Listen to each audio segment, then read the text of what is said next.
Due to voice issues, I am requesting maybe Maharaj can chant Jai Radha Madhava on my behalf.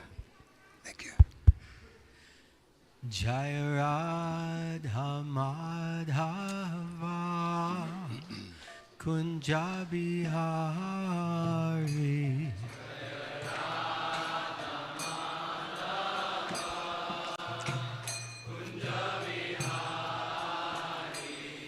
Jai Radha Madhava Kunja Bihari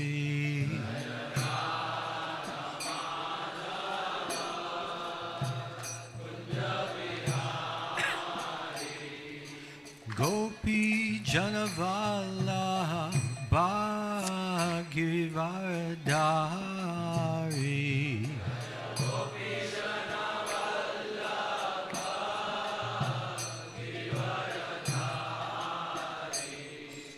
Gopi Janavala Bhagavatam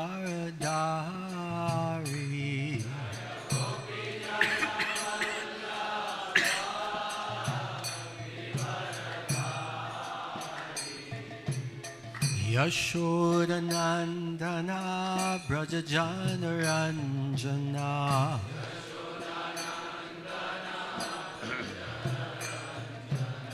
Yashodanandana Brajajana Ranjana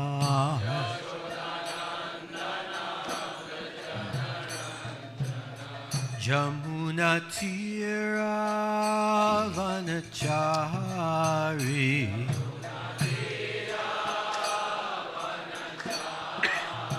Jamuna Tira Vanachari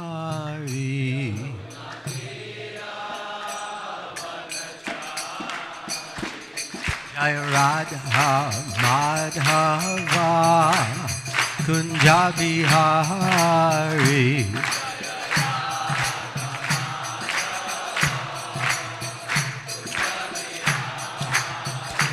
Jai Radha Madhava Kunja Bihari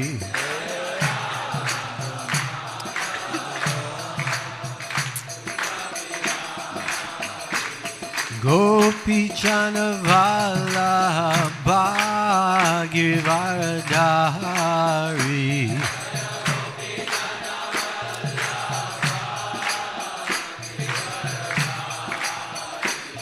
Gopi Janavala Bhagavatam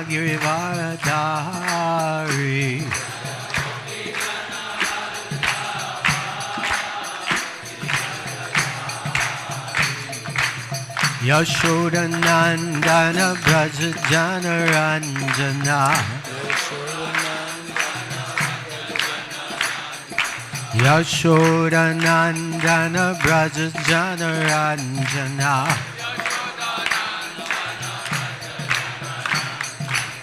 Jamuna Tira Vanachari Jamuna Tira Vanachari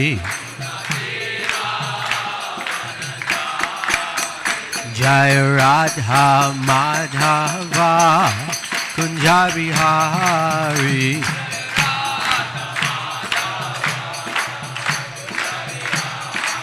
Jai Radha Madhava Kunja Bihari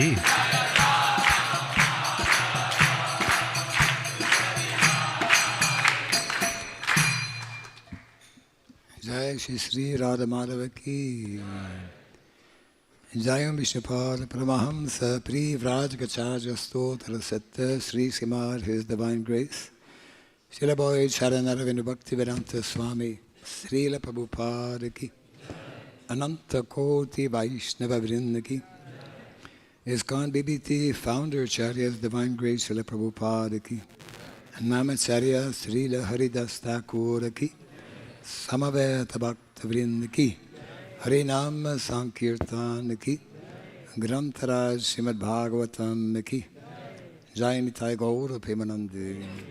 All glories to the assembled devotees. All glories to the assembled devotees. All glories to the assembled devotees. All glories to Sri Guru and to Sri Gauranga. Jai Shri Prabhupada ki.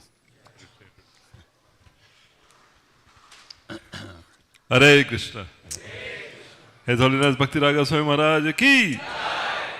We are extremely fortunate to have the association of Maharaj here today, after many long years actually. Maharaj was born in the province of Ontario and to French, Canadian, Roman Catholic following parents. And before his undergraduate studies, Maharaj spent 7 years in a seminary before he completed his Bachelor of Arts degree at the University of Ottawa in 1968, majoring in philosophy and social psychology. And just recently, Maharaj has completed his PhDs. So along with His Holiness, Maharaj also doctorate. So in Vedic sociology, very recently completed.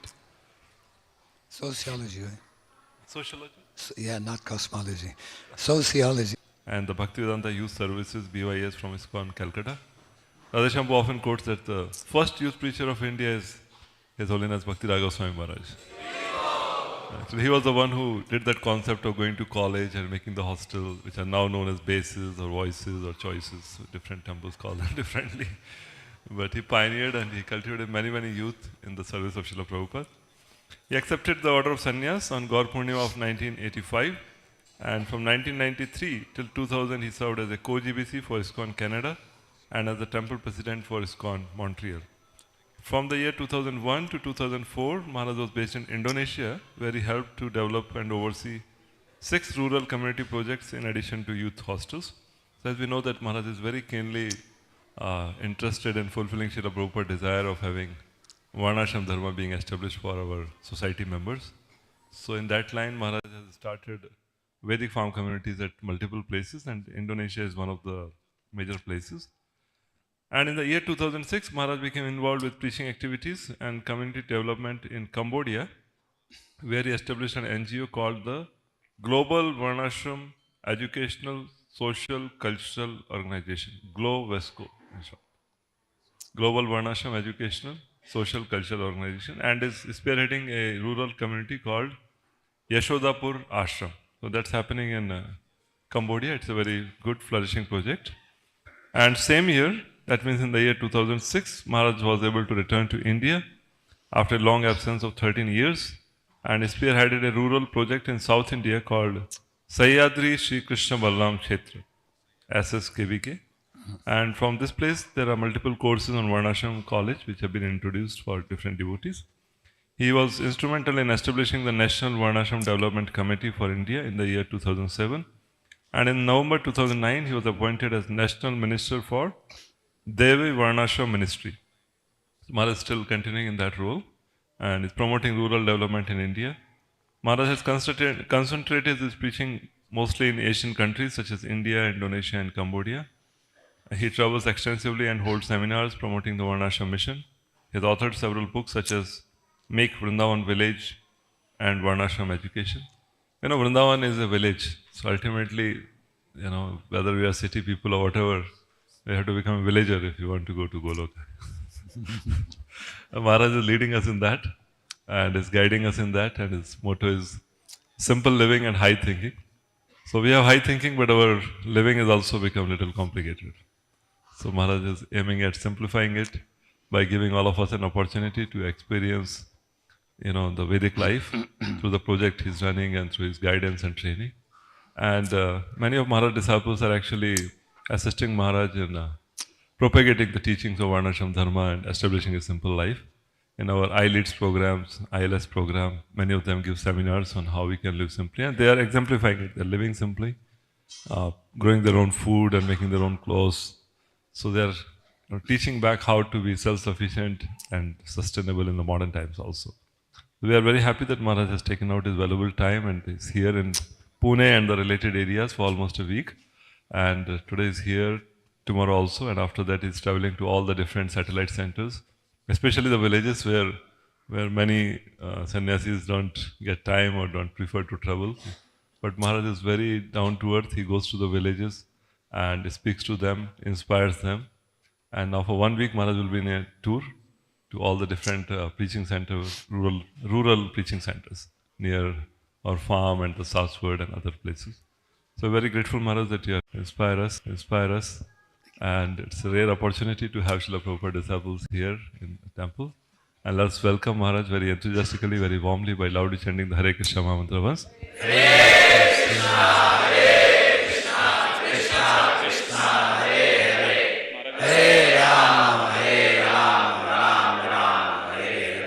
And there's a book table outside where there's a book called Speaking About Varnashram, Srila Prabhupada on Varnashram and Farm Community Development.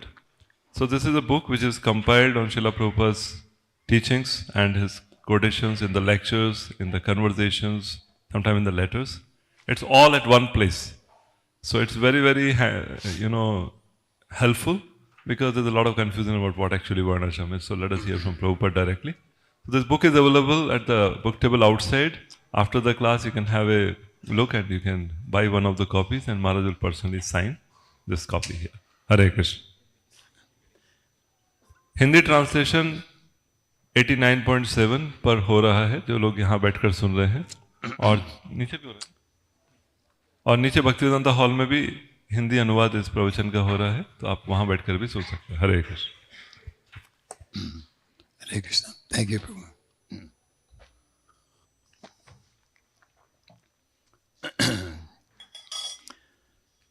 You will kindly excuse me because the voice that you're hearing is not my real voice. I have some kind of a throat, whatever it is. So we'll try to push it through so that we can hear from the Bhagavatam today. Om Agyana Timirandasya Gyananjana Shalakaya Taksuran Miritam Jaina Tasmai Sri Gurave Namaha Sri Chaitanya Manobhistam Sapitam Jaina Bhutale Swayam Rupa Kadamahyam Dadati Swapadantikam Bandeham Sri Guru Sri Juta Padakamalam.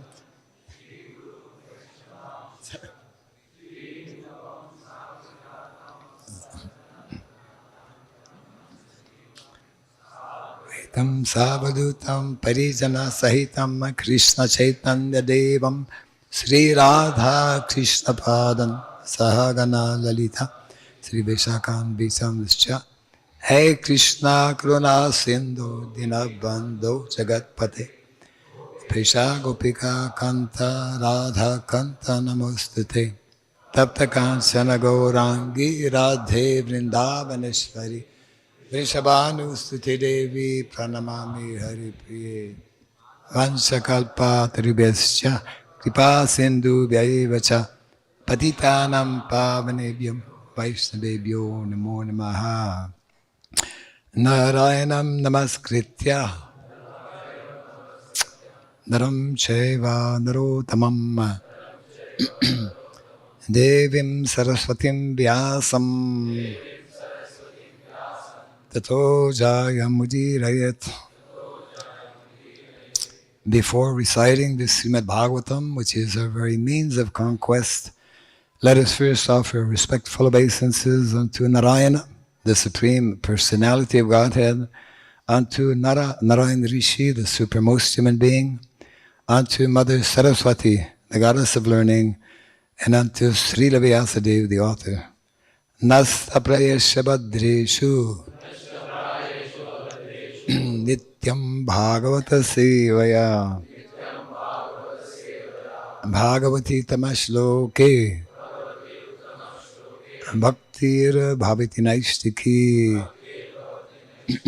By regularly hearing the Srimad Bhagavatam and by rendering a service unto the pure devotee, all that is troublesome within the heart becomes destroyed practically to nil, and a loving devotional service unto the Supreme Lord, who is praised, with transcendental songs becomes established as an irrevocable fact. Idam Bhagavatam Nama Puranam Brahma Samhitam Uttama Shloka Charitam Chakara Bhagavan Rishi Nishreyasaya Lokasya Dhanyam Swasyayanam Mahat. This Srimad Bhagavatam, known as the Grantaraj, the king of all Vedic literatures, is the literary incarnation of God. It is compiled by the incarnation of God of Srila Vyasadeva. It is meant for the ultimate good of all people. It is all successful, all blissful, and all perfect. Sri Krishna Chaitanya Prabhu Nityananda Sri Advaita Gadadhar Sri Vasadi Gaura Bhakta Vrinda.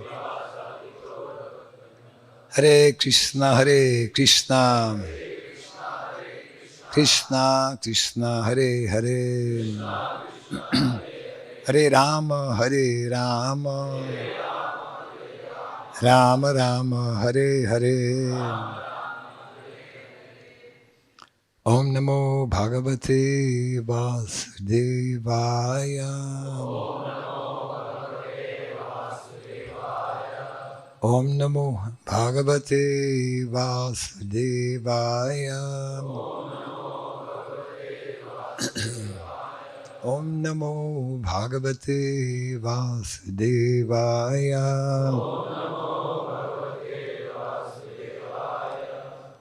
There's a second short mantra. You have to hear it attentively, otherwise you might miss it. Kindly hear and repeat after me. Om Surabhyaya Namaha. Om Surabhyaya Namaha. Om Surabhyaya Namaha. Mukam karoti vachalam pangum langayate girim yat kripa tamaham bande Sri Gurum Dinataranam. Yat kripa tamaham bande Sri Gurum Dinataranam. We are reading a verse that was chosen on my behalf from Canto number 1, chapter 8, entitled Prayers, by Queen Kunti. Text number 40, and I suppose it's on the board. Yes. Okay. Ime Jana Padaha Sriddha Supaksho Shadi Veruddha Vanadri Nadi Udanvanto Hi Edante Tava Vikshitai Ime Janapada Sriddha Supakvaushadi Viruddha Vanadri Nadjudan Vanto Edante Tava Vikshitai Ime Janapada Sriddha Sapakvo Shadi Viruddha Vanadri Nadjudan Vanto Edante Tava Vikshitai Ime Janapada Sriddha Supakvau Shadi Viruddha Vanadri Nadju Danvanto Ejante Tava Vikshitai.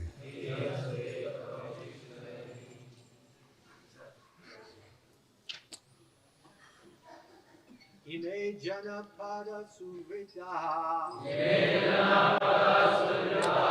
Shipakshari Virudaha Vanadri Nadju Dhanvanto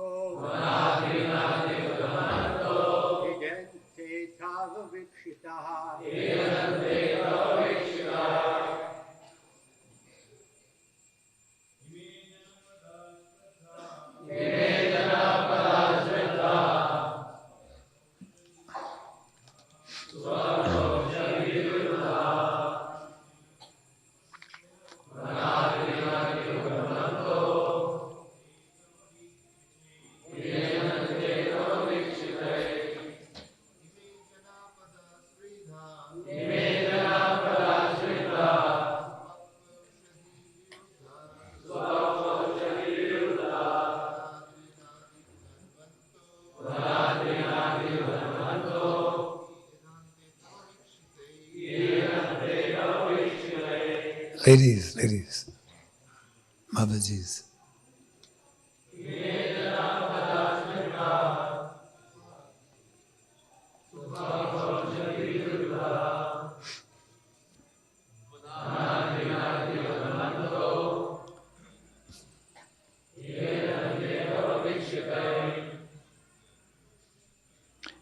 Ime, all of these, Janapada, cities and towns,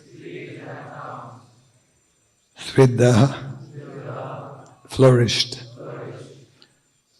Supakva, mature, Aushadhi, herbs, Viruddha, vegetables, Vana, forests, Adri, hills, Nadi, rivers, Udanvanta, seas, he, certainly, Edhante, increasing, Tava, by you, Vikshitai, seen.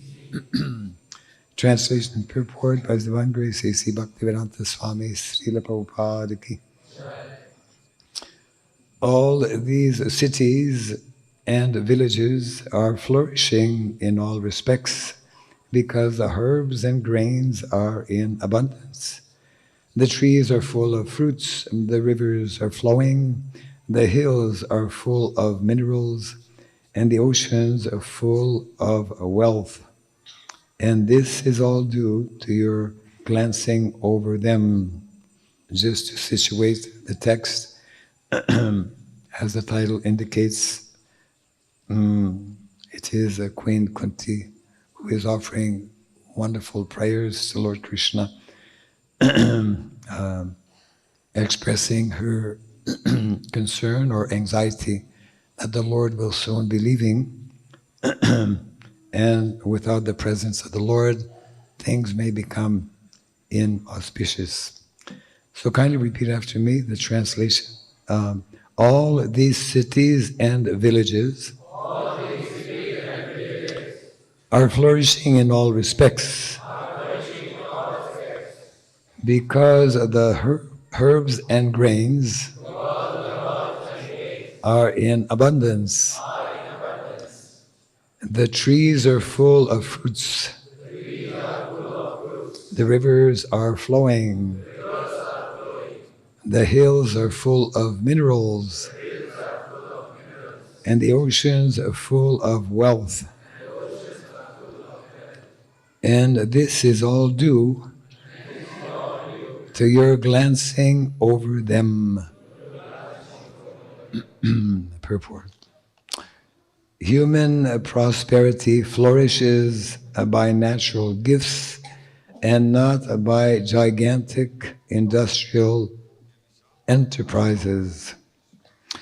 The gigantic industrial enterprises are products of a godless civilization, and they cause the destruction of the noble aims of human life. The more we go on increasing such troublesome industries to squeeze out the vital energy of the human being, the more there will be unrest and dissatisfaction of the people in general, although a few only can live lavishly by exploitation. The natural gifts such as grains and vegetables, fruits, rivers, the hills of jewels and minerals, and the seas full of pearls are supplied by the order of the Supreme. And as He desires, material nature produces them in abundance or restricts them at times. The natural law is that the human being may take advantage of these godly gifts by nature and satisfactorily flourish on them without being captivated by the exploitative motive of lording it over material nature. And the more we attempt to exploit material nature according to our whims of enjoyment, the more we shall become entrapped by the reaction of such exploitative attempts. If we have sufficient grains, fruits, vegetables, and herbs, then what is the necessity of running a slaughterhouse and killing poor animals? A man need not kill an animal if he has sufficient grains and vegetables to eat. The flow of river waters fertilizes the fields, and there is more than what we need. Minerals are produced in the hills and the jewels in the ocean. If the human civilization has sufficient grains, minerals, jewels, water, milk, etc., then why should it hanker after terrible industrial enterprises at the cost of labor of some unfortunate men? But all these natural gifts are dependent on the mercy of the Lord. What we need, therefore, is to be obedient to the laws of the Lord and achieve the perfection of human life by devotional service. This, or the indications by Kunti Devi, are just to the point. She desires that God's mercy be bestowed upon them so that natural prosperity be maintained by His grace.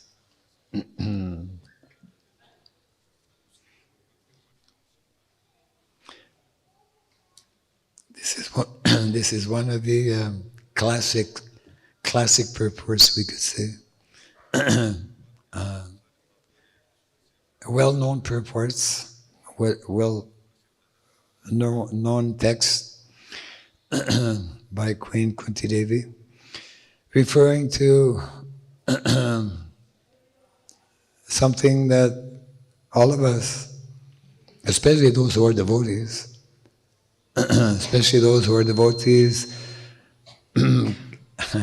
can relate, should relate to what is being presented here.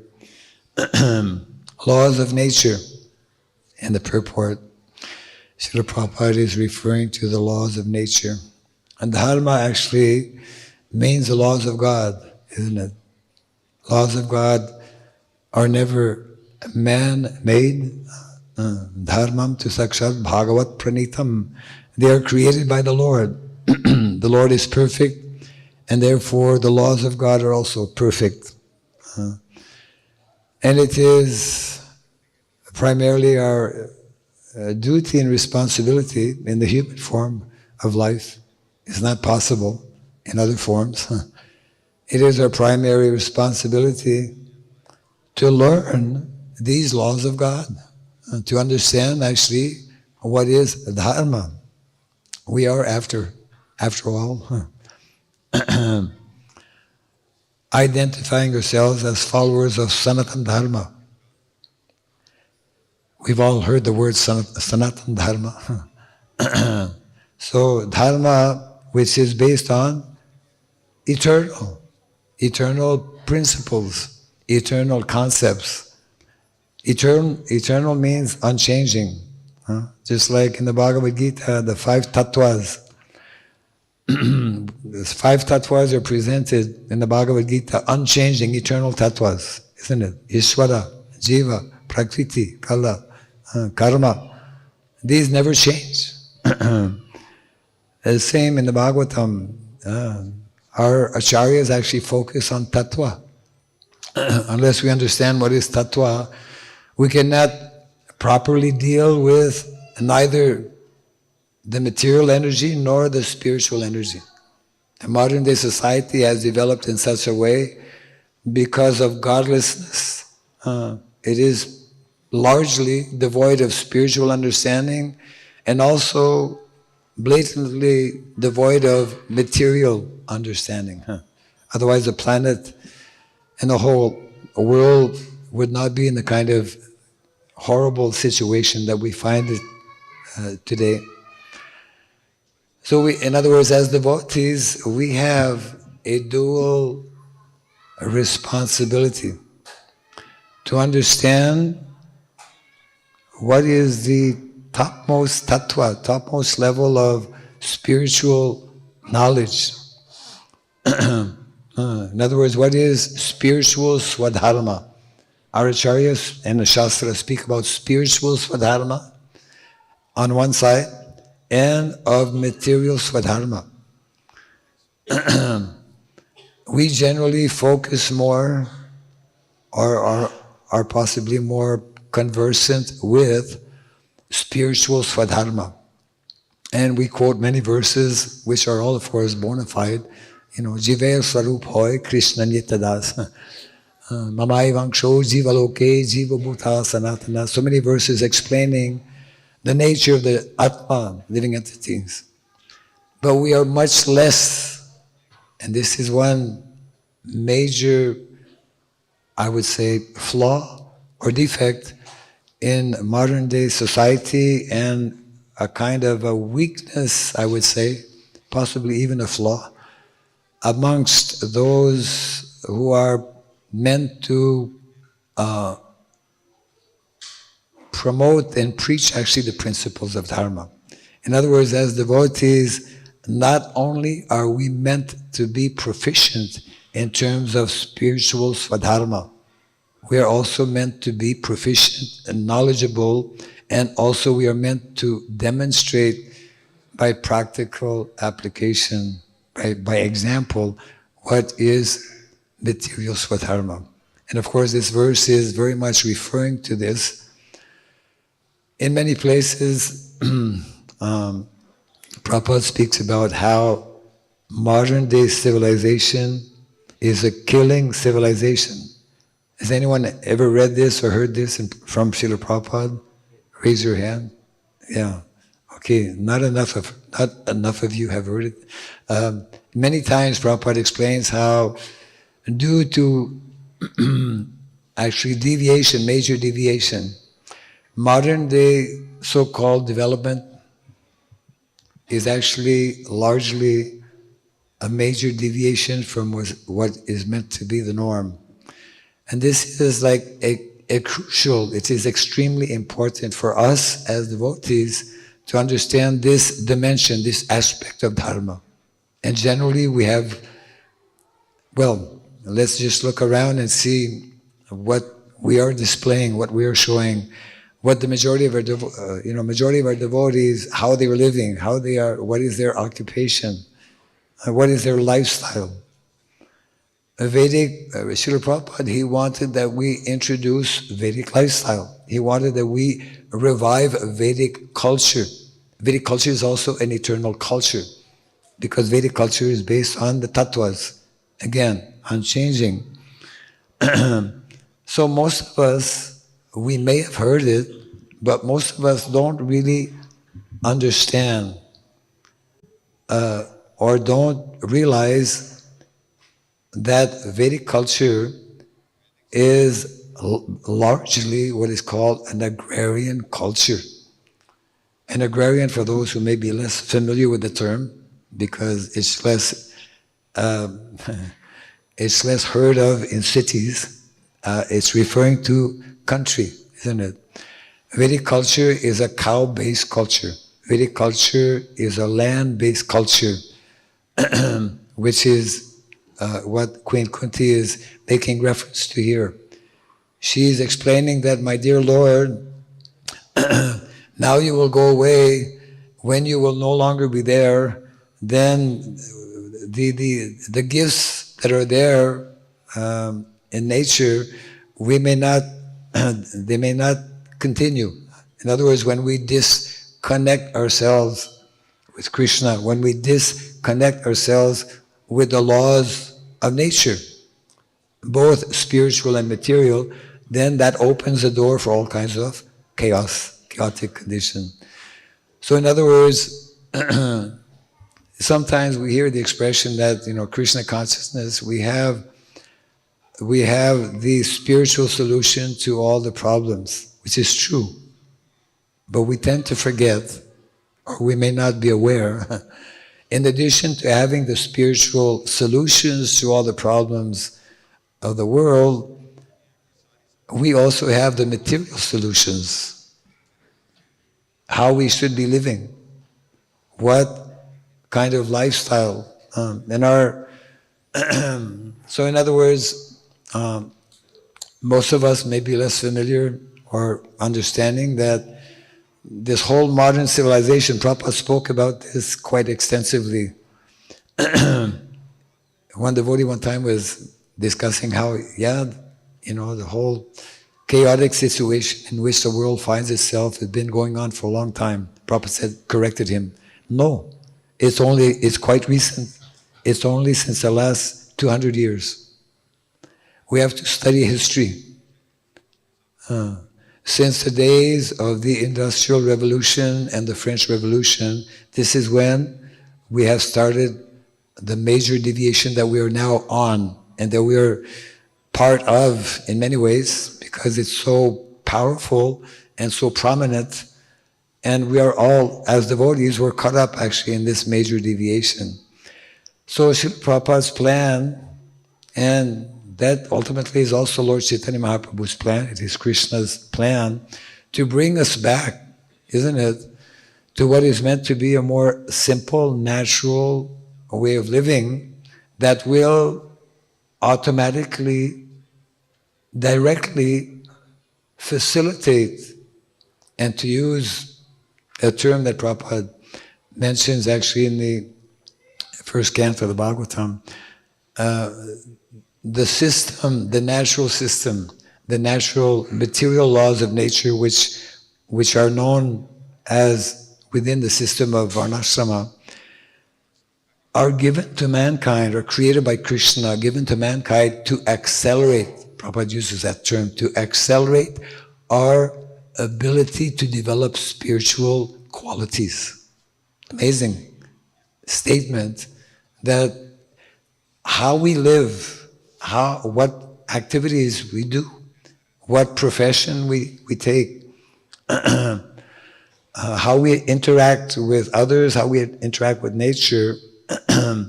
In other words, the guidelines that are given within the system of varna and asrama, the lifestyle that is advocated, and the relationships that are meant to be established between humans and humans, between humans and nature, between humans and Krishna.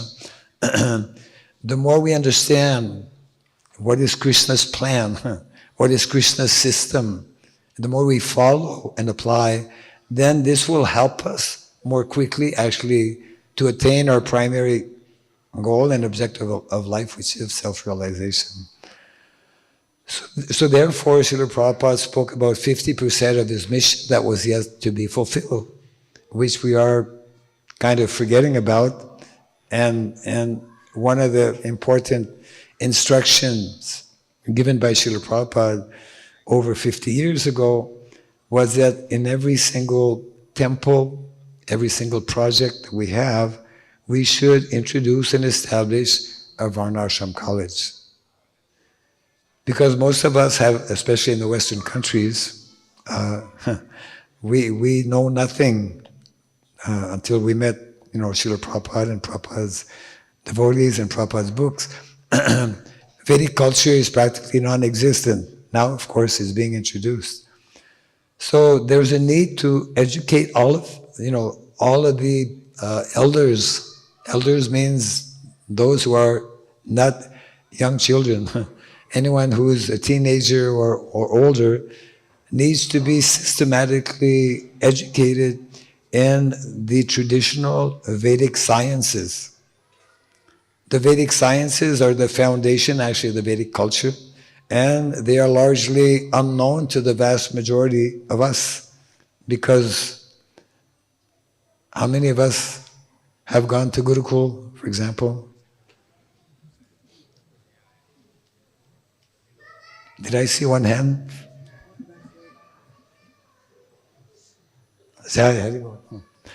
I went to a Christian Gurukul.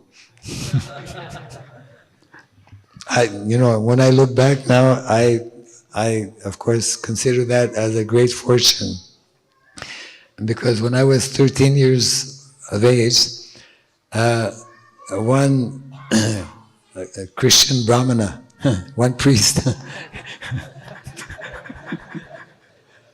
came to our school. I was just finishing like class 8, finishing primary school, and he talked about next year we're going to be opening a brand new school, seminary, a minor seminary. So I remember rushing home and telling my mother, I'm going to the seminary next year. Anyways, this kind of early training is missing, isn't it? And is advocated throughout the Bhagavatam. So because most of us have not had this training, Prabhupada introduced the concept of Varnashram college, still unknown. Who knows where there's a Varnashram college? Who knows? Again, because it's the right answer, because we don't have any right now.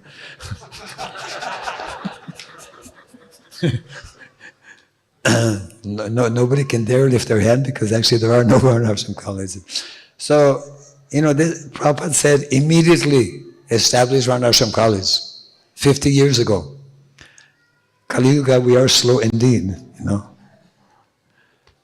It's still not too late, but we're really at a point, Prabhupada was telling 50 years ago how the situation was like dire, was critical, critical. And obviously it has become even more critical. Amazingly, and kind of like we cannot understand, it's like material nature, modern civilization, this whole deviation is going on increasingly more and more. At the same time, by Krishna's mercy, Prabhupada's mercy, Krishna consciousness is also progressing. And of course, we know eventually that Krishna and Krishna consciousness and the devotees will come out victorious. But one of the ways by which we will be able to accelerate and help as large number of people as possible, and that's our mandate, the whole world is waiting for Krishna consciousness.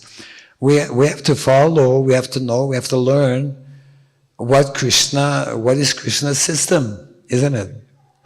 So Krishna's system, amidst all the challenges that are there with the term varnashrama, even the very word varnashrama is a problem word for many.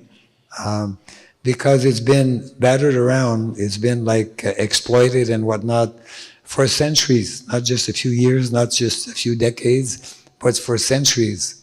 That's why Lord Buddha rejected the Vedas, 2,500 years ago. That's how long Varnashrama. So we have this major responsibility to introduce the basics, and a lot of that is very much connected with, here in the purport, Srila Prabhupada speaks about gifts of nature. And I always have to bring this up actually because it's like a very fundamental instruction given by one of our 12 Mahajans, grandfather Bhishmadev, in the Mahabharata. And I want all of you to really try and capture and meditate on this after the Bhagavatam class also, and possibly have some discussion. And if you are disconnected with what Grandfather Bhishmadev explains as the 3 gifts of nature that are absolutely essential to build up a prosperous, healthy, and happy society, then you have to really think about how to bring some changes about the 3 gifts of nature. that are foundational to the Vedic culture.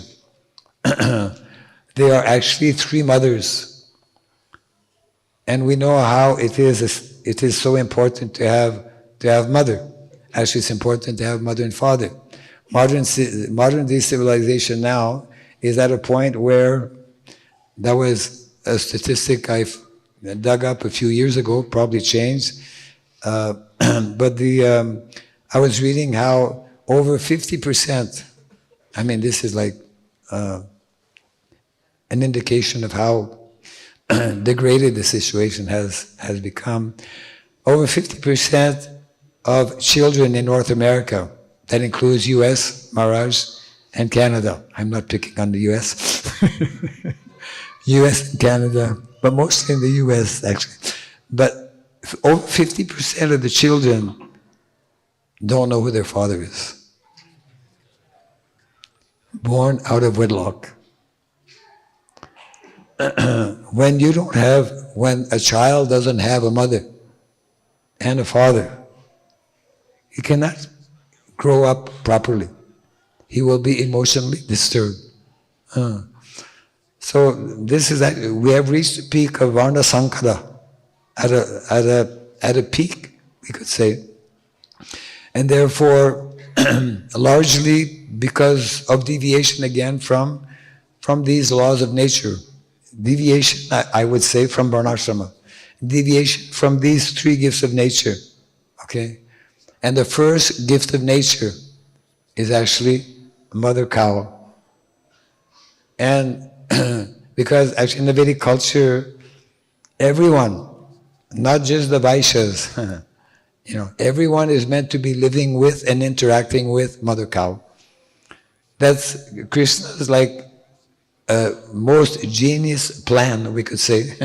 Even those who may not be so inclined to cultivate spiritual knowledge, if they associate with mother cow, either by seeing her or by being close to her, because cows by nature, that's their nature, are in the mode of goodness, it rubs off all of us when we associate with cows.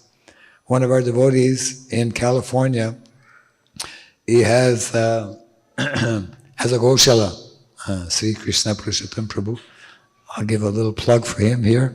Very nice Goshala, he's got gear cows, right? And he has a program, some of you may know, well, from India you may not be so aware. It's cow cuddling. You're familiar with that. Cow cuddling. People pay $100, $100. What's $100? 8,000 rupees to spend 1 hour with a cow. To cuddle the cow. It's very therapeutic. Yeah. In India you can do it free, right? Right. I mean, that was the Vedic culture. You were cuddling cows 24 hours a day. You were living with cows. I mean, in some villages, Maharaj might have seen also, in India, I've had that personal experience. Probably there's still some villages like that. You go in the house, and you just don't go in the house. The Goshala is in the house also. The cows are in the house. That was the standard. So, cow is the first gift that we have neglected, that we're still unable to actually understand how essential are cows. Cows are sustaining all living entities. Cow does not equate milk, by the way. Although when we think of cows, we think of milk. Last year, one devotee wrote an article in the, I think, Mayapur forum, which kind of bewildered devotees. And the title of his article was, "Cows Give Water." Cows give water. How cows give water. So that would take a whole other class, Bhagavatam class, but actually, if we don't properly utilize cows, as we are not doing, because we've deviated from the natural way of doing agriculture. One of the major problems in the world, 80% of our land today is practically, it's called the problem of desertification. It's become more and more arid. cannot produce, doesn't have the proper nutrients because of this fantastic idea that scientists had that's called the Green Revolution that started last century. Totally destroyed the whole planet, practically speaking. So the presence of cows and grazing of cows is meant to actually help the soil, nourish the soil in so many different ways. There's a whole, in other words, whatever is mentioned in the Shastra, both spiritual knowledge and material knowledge, is based on science.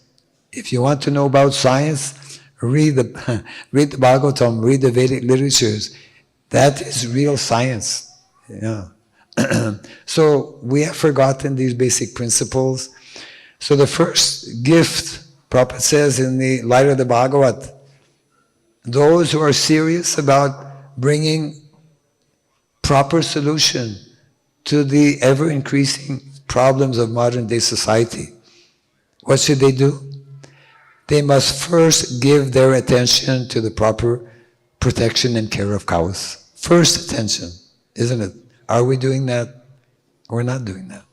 So that's the first gift of nature.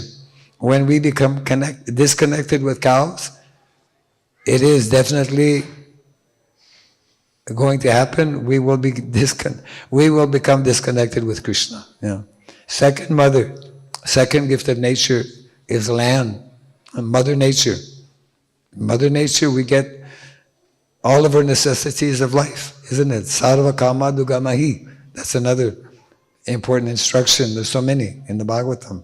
All the necessities of life come from the earth, isn't it? So we have so badly neglected and exploited Mother Nature. We continue to do so. So even as devotees in the cities, we can and should become reconnected with Mother Nature. Even if you're living in a 20-story or 100-story rise apartment, you have a balcony, at least grow some flowers or a tomato plant or something, put your hands in the ground, reconnect with Mother Nature. And the third is gift of nature, as explained by Grandfather Bhishmadev, is knowledge, cultivation of knowledge.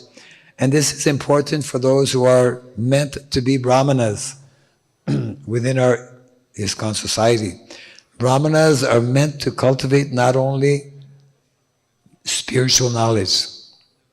Brahmanas are also meant to cultivate material knowledge that is in the Shastra, that is especially meant to help us live the way we're meant to live for the primary purpose, of course, ultimately of developing our Krishna consciousness. So this is a very important purport, very important reminder from Queen Kunti Devi. And so, as mentioned a little earlier, this book, speaking about Varnashram, I request actually every temple to have a group of devotees or maybe more groups of devotees who can, on a weekly basis, read and try to understand what Prabhupada is actually conveying. There's a few other books. One book is called Modernity is Killing Civilization, which was part of research that I was conducting actually in the context of what is called Vedic sociology. So, Vedic sociology is varnashrama. And unless we know the basics of what is Vedic sociology, we will not properly be able to address and bring solutions to the problems of today. So I'm just looking at the clock here, and I want to follow. Basically, let's see, yes, we're close to there's a special, today's Sunday, so class is supposed to be, it can go a little bit more, and then a few minutes for some questions. But I think I've kind of tried to convey a little bit what Prabhupada referred to when he, on many occasions, had, they recorded here actually, conversations related to varnashram. All of this is actually, what I'm speaking about is hidden it is concealed in the pastimes of Krishna in Vrindavan. Vrindavan is not only concealing and presenting us the topmost level of, a spiritual emancipation and esoteric spiritual realization or topmost level of ecstasy and transcendental subject matter that culminates in the Rasa Lila. That is there, of course. But the simple daily activities of Krishna and Balaram, herding the cows and the calves, the daily activities of the residents of Vrindavan in terms of natural agriculture, these are directly touching and showing us how what is called the Vedic sciences that we are meant to actually know and live. In other words, I'll just close on this point here. Modern day civilization is increasingly going towards more and more what we call urbanization. We should know that this is actually based on adharma. Societies, countries or nations are not meant to be ever increasingly going towards more and more urbanization. We are meant, as a matter of fact, Prabhupada made the following statement, which is kind of a heavy statement, but I should share it because it's one of Prabhupada's many heavy statements. One of the purposes of the Krishna consciousness movement is to bring a complete overhaul to modern society and to revert, to come back to the system of varna and ashrama. And in the same context, Prabhupada mentions how modern day civilization, urbanized civilization, is a doomed civilization. Kindly try to remember this. Try to meditate on this. If somebody tells you you're doomed, it should make you think, you're doomed. Well, we're doomed if we continue to live in this modern day civilization. And that's why Prabhupada, devotees were arguing with him, but Prabhupada, cities have been around for a long time, and it looks like they're going to be around for a long time too. And Prabhupada's answer was that, let it be, but we live like this. Our Vedic culture is like this. And therefore Prabhupada wanted us that we live this culture which is meant to be closely, intimately, daily, for all of us, connected with cows, land, and cultivation of spiritual and material knowledge. I'll stop here and allow for any, there's probably a mic around or two, if anyone has questions or comments. Maharaj. Hare Krishna, Maharaj, thank you for your eye-opening and heart-opening class. Maharaj, can you share with us what would a Vedic college look like? Yes. A Vedic college would look like one person who is a Brahmana who's teaching Vedic sciences. It doesn't need a special building. Vedic college actually is meant to be, in many ways, as close to nature as possible, because we want to, Vedic college is meant to be based on a curriculum. Prabhupada wanted that we build curriculum for all of the varnas. So Varnashram college will have a curriculum based on what is called Chatur Vidya. Chatur Vidya are the 4 Vedic sciences, beginning with Anvikshiki. Anvikshiki is the science of philosophy, or in the Western world, metaphysics. And that's a whole topic in itself, obviously. So that's one of the faculties of the Varnashram college. Second faculty is what is called Trayi. Trai means the science of education, which is for Brahmanas. Brahmanas will be heading up this faculty. Well, actually, Brahmanas will head up all the faculties, but they, for the science of education, they will train up especially Brahmanas. The third science or faculty is called Dandaniti, the science of politics. Welcome to Vedic politics. Not modern day politics, which are largely, disconnected with Vedic politics. But, who's the topmost politician in the world? Krishna. Krishna is the greatest politician. So Dandaniti is a third science or third faculty, and Varta. The fourth is Varta, V-A-R-T-A, that's the science of economics. And the science of economics is summarized in the Shastra in the 18th chapter of the Bhagavad Gita, Krishi Gorakshavanijam Vaishya Karma Swabhavajam. That is the sustainable, perfect scientific economy that is unknown in modern day society, largely by the vast majority of leaders. And it's unknown, unfortunately, by the vast majority of our own devotees. Otherwise, our own grihasthas would take up to that science. So that science is unknown. These are the subject matters. Then within each faculty, there's so many subcategories that will be there. So these are the subjects that anyone who has some knowledge of any part, any aspect of these different faculties will be able to teach. And then there's traditional technologies. That will be an additional faculty that we can introduce, because we have lost and continue to lose more and more of our traditional technologies. Yeah. Yes. Microphone. Yeah. Hare Krishna Maharaj, thank you very much for bringing to light the other side of the coin of Krishna consciousness. Yes. Maharaj, as in the purport, Srila Prabhupada mentioned that this industrial enterprise of the modern days industrial enterprise, is a labor of some unfortunate men. And sadly or misfortunately, our devotees, like including myself and devotees in general, are also part of the same thing. Ultimately, we have only two things, time and energy. And we are spending time for these outside companies. Like if you see in the Indian context, so many Indians actually go to the West and they contribute to these companies, they exploit more and more.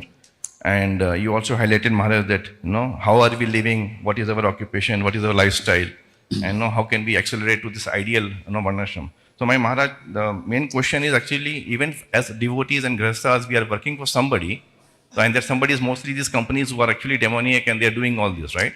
So, and why are we doing it? Why am I doing it? Because it is my requirements, my personal needs are there, my requirements are there, or my responsibilities will be there because of my family members. So ultimately it boils down to the artha aspect, that this company is paying me this many rupees or dollars, whatever. And if we go to this way of taking care of the land and cow, yes, it is going to give us real wealth in terms of jewels and proper food and all that. But in the interim, if I have to stay near the temple, I have to get so much of money. So Maharaj, my precise question is that yes. Yes. What is so in the interim, while we are waiting for this role model villages and the ideal system to be developed, what can we do in the interim to prevent this, even our future generation, to go to the outside world and stay within the society and contribute to this economic model so that we don't go out? What can we do now? That is the Yes. Hare Krishna. I'm at the tail end of my voice here. We have to educate ourselves. We have to educate. The secret, the answer is through proper understanding, knowledge. We have to, even on a small scale, begin to establish Varnashram college where groups of devotees, especially householders, because they are the ones who are meant to bring about, actually, under the guidance of course, householders. Some of the householders will be Brahmanas also. Some of them should be more like organizing, helping to organize. So unless we know what is Prabhupada spoke about two most important things, isn't it? That whole very nice conversation. I mean, Giriraj Maharaj was called, one night, and whatnot. Prabhupada said how Krishna consciousness how it will be able to continue, and Prabhupada said by intelligence and organization. So intelligence is the domain of Brahmanas. Organization is a domain of Kshatriyas. So we need to understand, and so we can begin, we have to begin in this way, and then Krishna will give us a good intelligence, exactly so many things that will vary from maybe one temple to another, one congregation to another, one devotee to another, etc. like that. Yeah. Hare Krishna. Your microphone here. Here. Right here. Yeah. Maharaj, based on Srimad Bhagavatam 7:11-17, it seems that Kshatriya government is the foundation to establish Varnashram. We see that in other religions like Christianity, they don't have a good understanding of Varnashram. But then, like in the Crusaders. Okay, go ahead. Yeah, but they at least have some idea that religious governance is required, and so like the Christian militias in the US are ready to take over if the government collapses. Similarly, Islam, we also see, though they don't have a systematic knowledge of Varnashram, they have the idea of religious governance, right? And again, they have militias to, whenever they have an opportunity, they take over. But we're not promoting religious government, are we? We are not. We are way behind, it seems, that though we have a good understanding of Varnashram, we are not thinking of establishing religious Kshatriya government. Or I know the situation might not be conducive right now, but it seems that we are not thinking in that direction. So that's your comment, is it? I wanted to see if you have any comments or opinion on that. Well, Prabhupada actually explains how we will not be promoting one religion against another religion. But what we will be promoting, what we should be promoting, are the principles of dharma, the principles of religiosity. There's a big difference. Prabhupada was probably the only person, and because of his expertise in explaining the difference between dharma and religion, he was able to attract and continues to attract so many people. We are not particularly promoting Christianity, Hinduism, Islam, or so many other different religions that have a particular time and setting in history. We are promoting the principles of religiosity that are eternal, and that is called Sanatana Dharma, isn't it?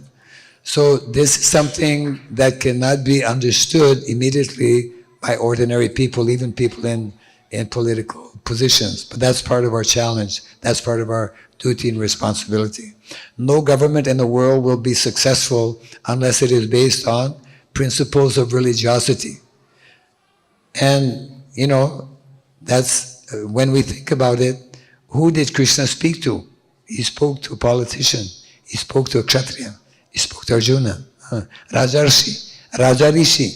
So our leaders in society must simultaneously become Rishi, Raja. Evam parampara praptam imam rajarshi vidu, isn't it? So generally people, as Prabhupada quotes, right? Religion without philosophy tends to be sentimentalism, which leads to fanaticism, and then philosophy without religion tends to be mental speculation. So unless one knows about the principles of dharma, and it's really only the devotees of Krishna consciousness, those who actually follow in Guru Parampara and understand the principle of Sanatana Dharma that are especially presented in the pages of Bhagavad Gita and Srimad Bhagavatam. That's why Bhagavatam literature, I was in ecstasy this morning. I thought, that, wow, it's a daily offering, I thought it was a daily offering, all the books being distributed. But it was like the marathon summary of the book distribution. Maybe one day it'll become like daily. So we have, that's why we have to present the Bhagavatam. Bhagavatam is the basis of all proper understanding. Hare Krishna. I hope I'm kind of... Any other? Yes, right behind you. Yeah.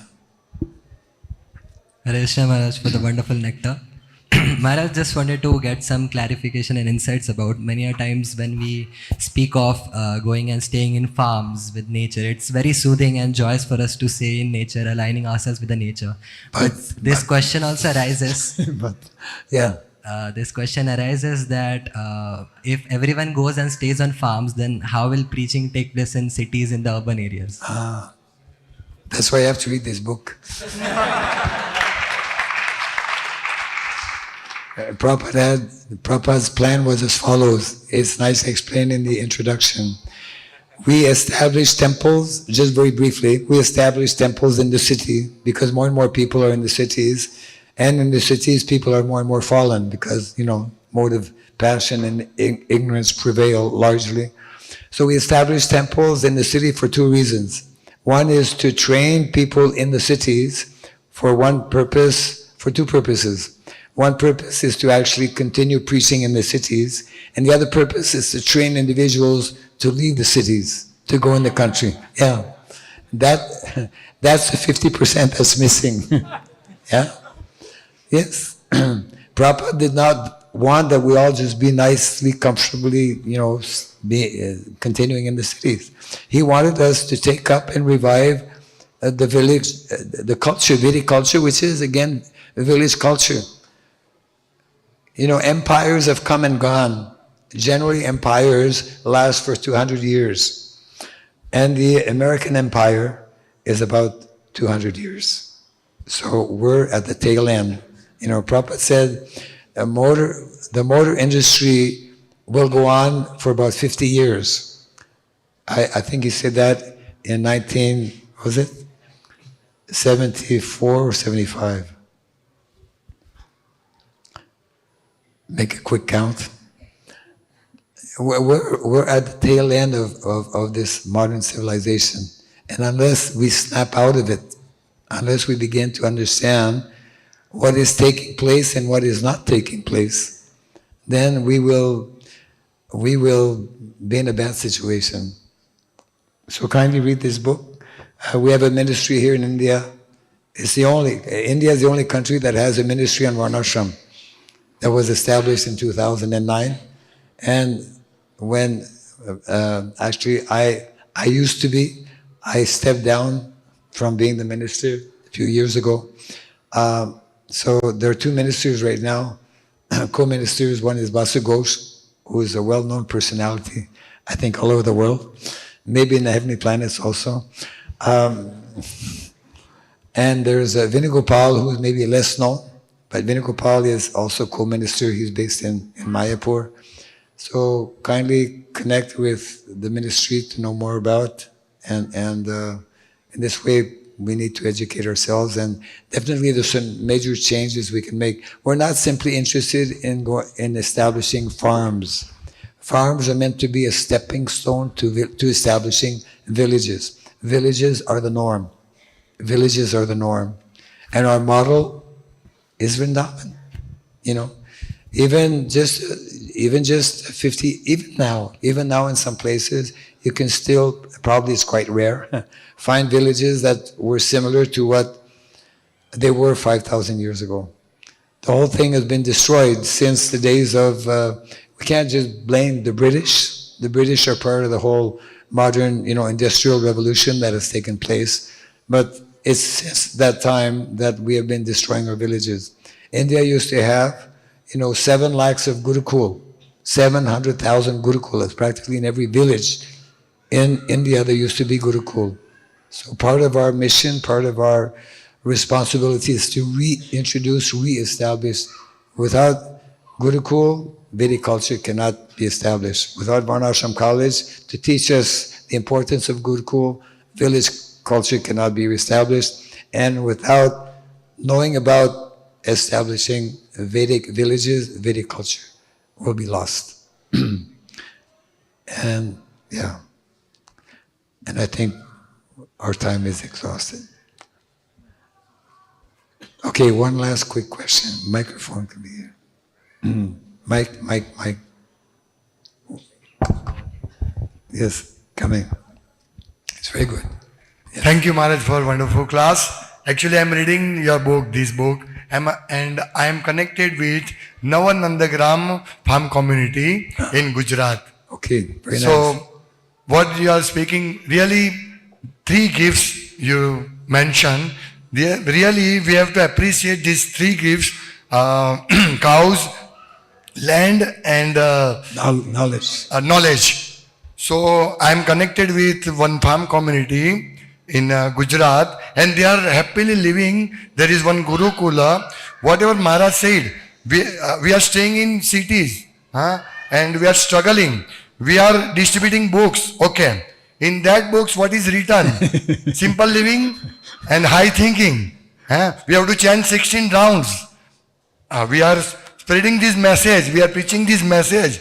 But we are not getting time to chant at least 16 rounds properly, attentively. So this farm community will help us, and we can nicely chant. We can, like Maharaj said, that we have to have a cow. We have to be in association with cow. We have more than 25 cows in Nandagram, and they are very happy. Cows are very happy. They are grazing in open fields.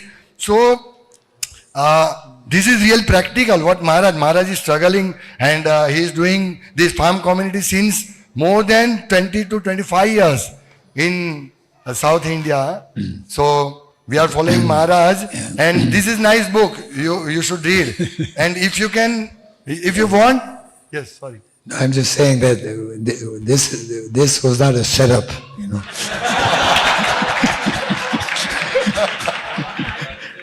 I don't know the Prabhu.